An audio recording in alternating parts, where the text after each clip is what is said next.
కొంపముంచిన photo పిచ్చి. ప్రతి దానిలో నా మార్కు ఉండాలి, నేను కనపడాలి, నేనే ఉండాలి అనే మూర్ఖపు ఆలోచన జగన్ను ఓడించిందే. అప్పటి పాపాలు ఇంకా వెంటాడుతూనే ఉన్నాయని చెప్పాలి.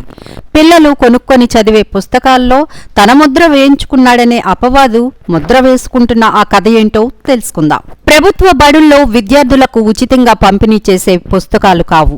వారు తమ సొంత డబ్బులతో కొనే పుస్తకాలపై వైసీపీ రంగులను పోలిన రంగులు ఉండేలా పేజీ తిప్పగానే సీఎం జగన్మోహన్ రెడ్డి ఫోటోతో తెలుగు సంస్కృత అకాడమీ ముద్రించింది.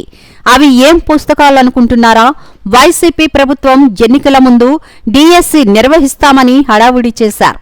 చివరికి చేతులు ఎత్తేశారు. జగన్ రంగుల పిచ్చితో తెలుగు సంస్కృత అకాడమీ ముద్రించే డిఎస్సి, టెట్ పుస్తకాలన్నిటి అట్టలపై కింద భాగాన వైసీపీ రంగులు, లోపల సీఎం జగన్మోహన్ రెడ్డి చిత్రంతో ముద్రించింది.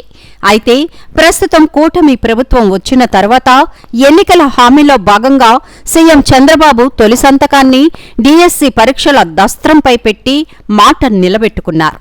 ఈ ఏడాది చివరికే పరీక్షలు పూర్తి చేసి ఉద్యోగాలు కూడా ఇచ్చేందుకు సిద్ధపడగా ఈ పోటీ పరీక్షలకు ప్రిపేర్ అవ్వడానికి డిఎస్సి, టెట్ పుస్తకాలు కొన్నవారు వాటిపై జగన్ బొమ్మను, రంగులను చూసి విస్తుపోతున్నారు. 5 ఏళ్లలో పరీక్షలు నిర్వహించలేదు కానీ డిఎస్సి, టెట్ పుస్తకాలపై జగన్ బొమ్మను, రంగులను చూసి ఈ అతిచేష్టలే కొంపముంచాయని పుస్తకం తెరిచినప్పుడల్లా జగన్ను తిట్టుకుంటున్నారు.